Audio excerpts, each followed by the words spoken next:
In an attempt to decrease the number of people dying from drug-related causes, the state of Oregon decriminalized hard drugs. However, instead of seeing a decrease in drug mortality rates, Oregon experienced a large increase in drug-related deaths. This surprising outcome raises one critical question. Is decriminalizing hard drugs truly the answer to the drug crisis? Now, having lived in Penticton, British Columbia my entire life, I have seen the impact of homelessness and drug use firsthand.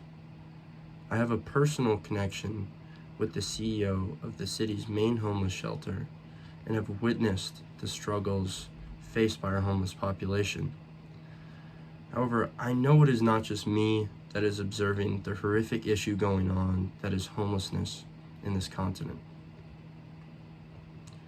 We've all seen the growing number of homeless individuals living on the streets, particularly in large cities or urban areas. Now, it's a sight that doesn't just elicit concern, but also compassion.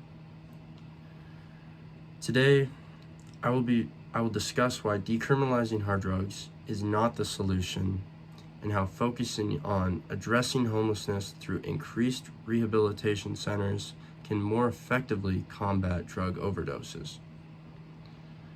Now, there are several reasons why decriminalization of hard drugs seems like a good idea and one that will benefit everybody.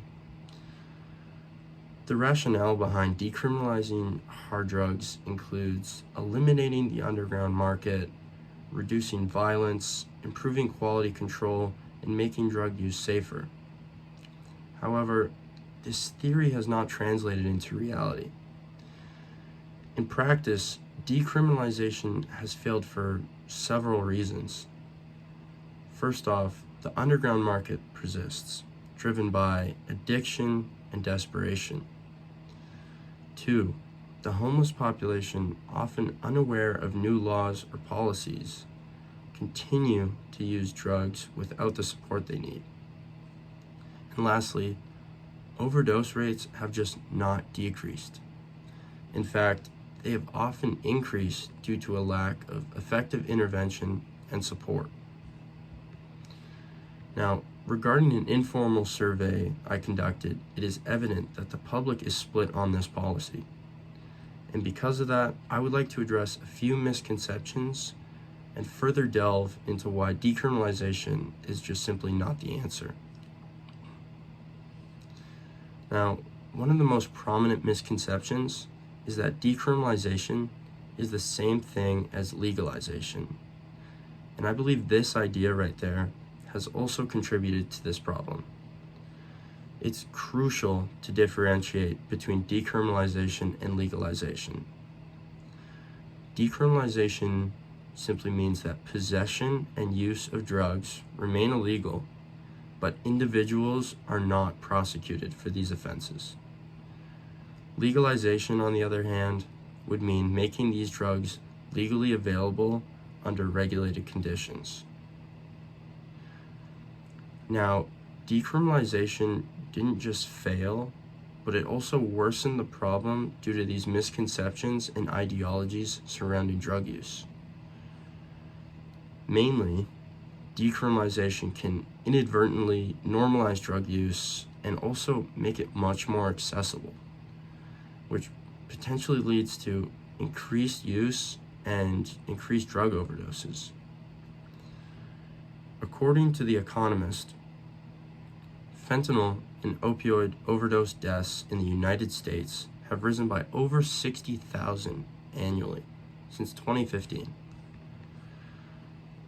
For over a decade, these new drug policies have been backfiring again and again, highlighting the need to shift our focus to a much more effective solution. Now, policymakers can continue to create new drug policies. However, these do not address the core issue at hand, which is the lack of support for recovery and rehabilitation. An informal survey I conducted here shows that homelessness is seen as one of the leading societal issues in North America. And additionally, 92.3% of the same respondents believe there should be more rehabilitation centers for the homeless. And according to the Substance Abuse and Mental Health Services Administration, approximately 26% of the homeless population abuse drugs. To truly address the drug overdose problem, we really must focus on getting people off the streets and into supportive environments. Now, my proposal to the city is this. I propose that Penticton build 2 new homeless rehabilitation facilities near downtown. These centers would cost roughly $40 million altogether, but would significantly revalue the downtown area as homeless individuals receive the help they need and progressively leave the streets. And the main result we're trying to see here is that as the number of homeless people on the streets decreases, the number of drug overdoses in Penticton will also plummet.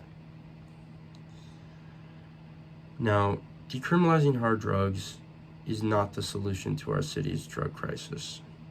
Instead, we must focus on addressing homelessness and providing robust rehabilitation services. By building new rehabilitation centers and supporting our homeless population, we can tackle the root causes of drug addiction and significantly reduce drug overdose rates.